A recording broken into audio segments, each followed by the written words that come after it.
O professor está falando aqui muito do casamento, então nesse mês que entra, vamos entrar aí, o professor vai dar de presente a música de cerimonial. Tenho muitos arranjos montados para esse tipo de situação, para essas belas situações, né, eventos, e tem alguns que a gente vai fazendo mais arranjos ainda.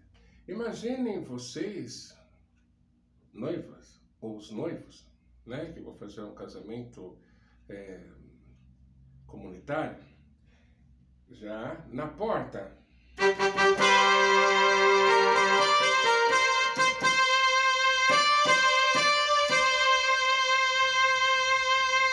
Né, que aquela entrada dos noivos, né, é para a igreja, né, e a gente, vamos lá.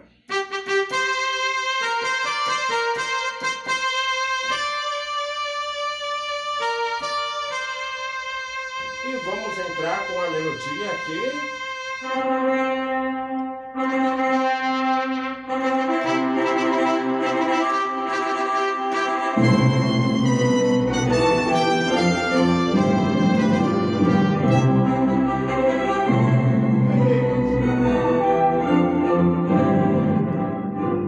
Então isso daí é para vocês, turminha.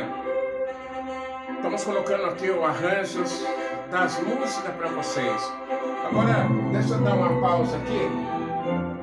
O que nós estamos fazendo? Eu estava mostrando também nas aulas o que esses teclados vão fazer. Pelo menos 2 eu vou levar. São velhinhos, mas eles fazem bastante coisas, como eu fiz aqui, mostrei, né? Aqui está no trompete, né? Estou fazendo. Também posso entrar com uns violinos.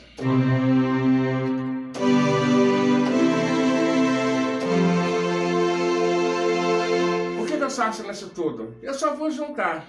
Nós só vamos montar tudo, né? Porque eu não estou com uma orquestra aqui, mas eu tenho uma orquestra na mão. E o professor é arranjador. Eu sou um maestro.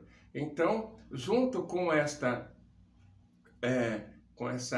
regência, essas coisas todas, a gente vai fazer essa montagem para vocês, noivos, e para os futuros noivos.